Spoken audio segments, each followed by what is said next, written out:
Welcome to unlimited education friends. मैं हूं अभिजीत कुमार। बात करने जा रहा हूं रेलवे एनटीपीसी एग्जाम के बारे में। और यहां पे हम लोग बात करेंगे आपका एनटीपीसी का जो सीबीटी 2 का एग्जाम होने वाला है, जिसको लेकर के काफ़ी स्टूडेंट कंफ्यूजन में है कि सर अलग अलग पोस्ट के लिए अलग अलग एग्जाम देना होगा क्या, क्योंकि ऑफिशियल नोटिफिकेशन में ऐसा लिखा हुआ है और वो क्लियरली मेंशन नहीं है, जिस वजह से लोगों को प्रॉब्लम हो रहा है। तो कैसा होगा रेलवे एनटीपीसी सीबीटी 2 का एग्जाम का पैटर्न, ठीक है। अलग अलग पोस्ट के लिए जो है सो अलग अलग एग्जाम देना होगा या एक बार ही एग्जाम देंगे और सारा मेरा पोस्ट सीरियली मैं उसके लिए एलिजिबल हो जाऊंगा, या मुझे अलग अलग एग्जाम के लिए अलग अलग एडमिट कार्ड, अलग अलग एग्जाम सेंटर मिलेगा। इसको लेकर के काफ़ी ज़्यादा स्टूडेंट कमेंट कर रहे हो। आप लोग इस लेक्चर को लास्ट तक देखो, आपको हर एक चीज़ क्लियर कर देता हूँ। चैनल पे नया हो, अभी तक अगर सब्सक्राइब नहीं किए हो चैनल को सब्सक्राइब कर लेना। और कुछ स्टूडेंट कमेंट करते हो सर आपके वीडियो का नोटिफिकेशन नहीं आता है, तो उसके बगल में आपको इस तरह का बेल आइकन का बटन मिलेगा, उसको प्रेस करोगे तो ऐसे आ जाएगा। तो ये करके रखना, जैसे ही वीडियो आएगा विद इन सेकेंड आपको जो है सो इसका नोटिफिकेशन मिल जाएगा, ओके। और इसके साथ ही मैं एनटीपीसी सीबीटी 2 का कंप्लीट 100% प्रिपरेशन करवाने जा रहा हूँ। थोड़ी देर में एक लेक्चर आएगा जिसमें मैं डिस्कशन करूंगा कि इसका सिलेबस क्या है और कैसे पढ़ाई करना है और कहाँ से पढ़ाई करना है। तो समझते हैं ये सारा चीज, ठीक है। यहाँ पे देखो, ये है आपका ऑफिशियल नोटिफिकेशन। ध्यान से देखना, थोड़ा सा पहले से चेंजिंग आया हुआ है। पहले जो था वो आपका 15 टाइम्स सिलेक्शन था और इस बार आपका 20 टाइम्स सिलेक्शन है, ठीक है। 35,000 के आसपास सीट है और उसको 20 से मल्टीप्लाई करोगे, 20 टाइम्स करोगे तो अप्रॉक्स 7 लाख के आसपास आपका कैंडिडेट का सिलेक्शन होगा सीबीटी 1 में, ओके। और ये कंपटीशन काफ़ी टफ है, 4 से 5 साल पे एग्जाम हो रहा है।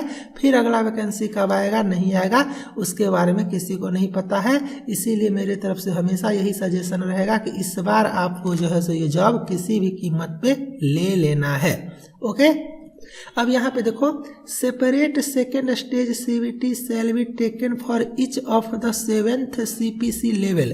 7th सीपीसी लेवल में अलग अलग लेवल है, जैसे कि level 2, level 3, level 4, level 5, level 6 with graded difficulty level. तो पहले आप लोग ये देखो कि लेवल 2, लेवल 3, लेवल 4, 5 और 6 क्या है। तो यहाँ पे थोड़ा सा नीचे जाओगे तो आपको जो है सो ये दिखाया हुआ है। देखो, ये आपका लेवल 2 पोस्ट है। तो लेवल 2 पोस्ट में आपका ये जूनियर क्लर्क कम टाइपिस्ट, अकाउंट्स क्लर्क कम टाइपिस्ट और जूनियर टाइम कीपर और ट्रेन क्लर्क आता है। और लेवल 3 में जो है सो आपका ये कॉमर्शियल कम टिकट क्लर्क है। लेवल 4 में आपका टीए है, ट्रैफिक असिस्टेंट।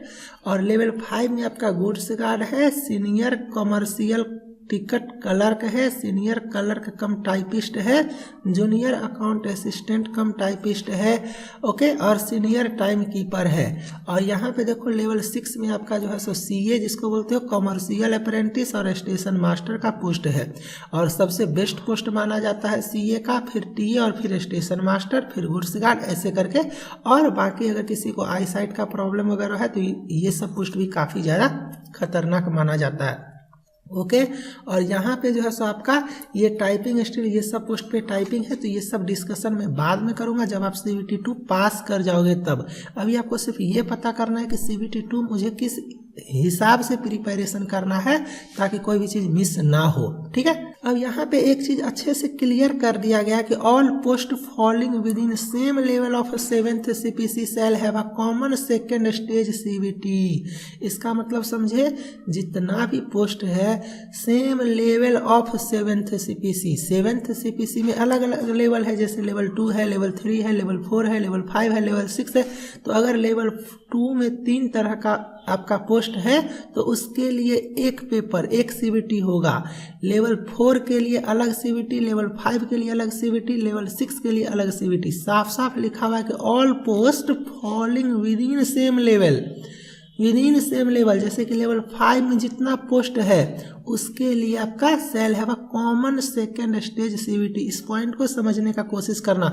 लेवल 6 में जितना पोस्ट है उसका एक सीबीटी होगा, लेवल 2 में जितना पोस्ट है उसका एक सीबीटी होगा, लेवल 4 में जितना पोस्ट है उसका एक CBT होगा। ये आपको समझ में आ गया।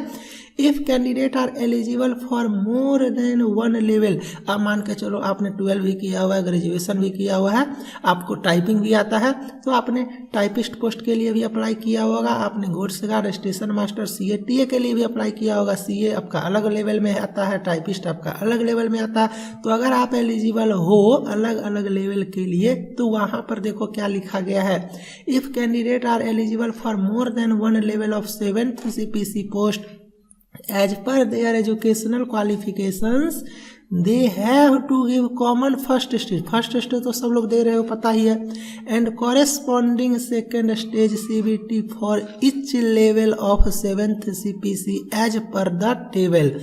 मतलब फर्स्ट स्टेज CBT तो सारे स्टूडेंट दे रहे हो, 1.5 करोड़ जितने भी हो, और सेकेंड स्टेज CBT जो है वो अलग अलग लेवल का अलग अलग है और आपको अलग अलग देना पड़ेगा।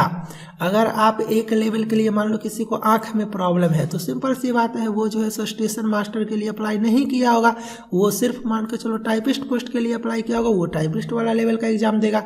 लेकिन अगर आप नॉर्मल हो, अच्छे हो, फिट एंड फाइन हो, तो आपको जो है सो अलग अलग लेवल का अलग अलग पेपर देना पड़ेगा। ये यहाँ पे क्लियरली मेंशन है, they have to give common first stage CBT and corresponding second stage CBT for each level of 7th CPC as per the table. यहाँ पे समझ में आ गया।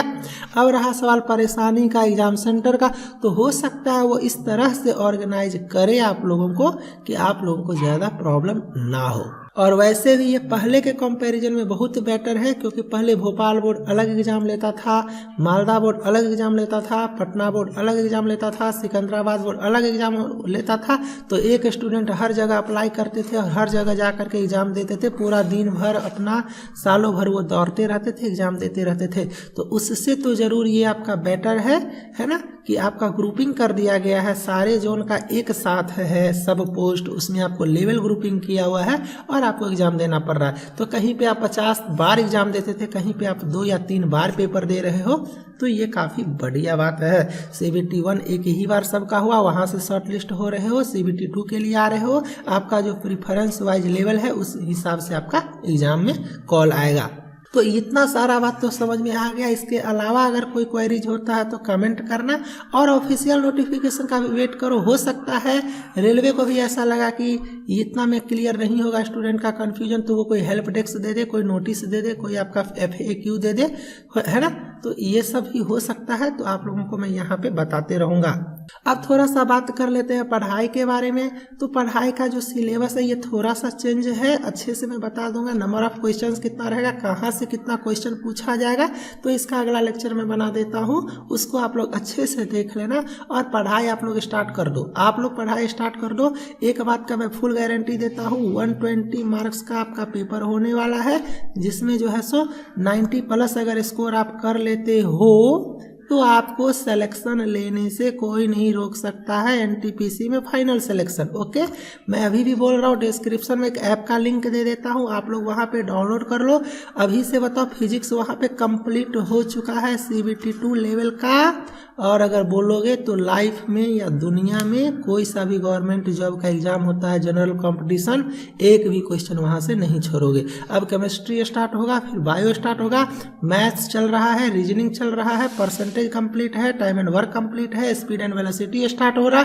मतलब आपको इतना अच्छा से करना है कि वहाँ पे आपका सिलेक्शन कोई नहीं रोक सकता है। और किस हिसाब से करवा रहा वो भी बता देता हूँ। जैसे कि मान करके चलो आप मैथ्स में जाते हो चैप्टर परसेंटेज पढ़ाई करते हो। परसेंटेज में मैंने 14 लेक्चर्स डाला हुआ है, आधा घंटा का, 40-40 मिनट का 14 लेक्चर्स आप जब कंप्लीट करते हो, इसमें टोटल मान लो मैंने 60 क्वेश्चंस डिस्कशन किया हुआ। ये 60 क्वेश्चंस का आपको PDF मिलेगा, जिसका आप प्रिंट निकाल करके क्वेश्चन घर पे सॉल्व कर सकते हो, प्रैक्टिस कर सकते हो।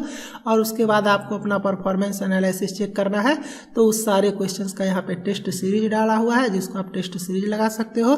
फिर सारे क्वेश्चंस को मिला करके आपको एक टेस्ट मिलेगा, वो आप दोगे। उसके अलावा पिछला जितना प्रीवियस ईयर का परसेंटेज का क्वेश्चन पूछा जा चुका है, वो सारे क्वेश्चंस को मिला करके आपको एक दिया जाएगा टेस्ट, फिर आपको वो प्रैक्टिस करना है। किसी का मजाल नहीं है कि आप कोई भी क्वेश्चन परसेंटेज का छोड़ोगे। ऐसे कर करके अगर आप एक एक चैप्टर मैथ्स का, रीजनिंग का, जनरल साइंस का कर लेते हो तो फिर आप ही बताओ आपका सिलेक्शन कौन रोक सकता है। तो आप लोग फटाफट डिस्क्रिप्शन में ऐप का लिंक डाउनलोड करो, चैनल को सब्सक्राइब मारो लेटेस्ट नोटिफिकेशन के लिए। मिलते हैं नेक्स्ट लेक्चर में, बाय, थैंक यू।